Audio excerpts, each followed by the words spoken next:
મહાશિવરાત્રિમાં કરવામાં આવતા અભિષેકોનું ફળ 1. મધ. જે જાતક મહાશિવરાત્રિના દિવસે શિવજીનો મધથી અભિષેક કરે છે તેમની વાણીમાં મીઠાશ આવવા માંડે છે. 2. ગાયનું દૂધ. ગાયના દૂધથી અભિષેક કરવાથી વ્યક્તિને શિવશંકર તરફથી ઉત્તમ સ્વાસ્થ્યનો આશીર્વાદ પ્રાપ્ત થાય છે. 3. ગાયના દૂધથી બનેલ શુદ્ધ દહીં. મહાશિવરાત્રિના પાવન દિવસે શિવજીનો દહીંથી અભિષેક કરવાથી વ્યક્તિના સ્વભાવમાં ગંભીરતા આવવા માંડે છે. 4. ગાયના દૂધથી બનેલું શુદ્ધ ઘી.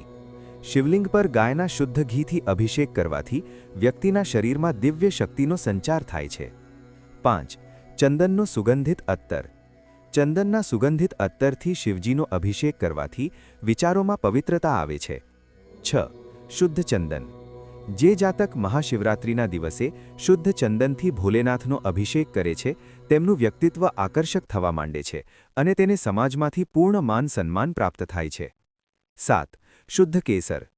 મહાશિવરાત્રિના દિવસે શુદ્ધ કેસરથી શિવજીનો અભિષેક કરવાથી મનમાં સૌમ્યતા આવે છે. 8. સાકર. મહાશિવરાત્રિના પવિત્ર દિવસે શિવને સાકરના પાણીનો અભિષેક કરવામાં આવે તો જીવનમાં સુખ સમૃદ્ધિ વધે છે. 9. ગંગાજળ. મહાશિવરાત્રિના દિવસે શિવજી પર ગંગાજળથી અભિષેક કરીને તેમને ભાંગનો ભોગ ધરાવે તો તેમના મનના વિકાર અને દુર્ગુણો દૂર થવા માંડે છે. 10.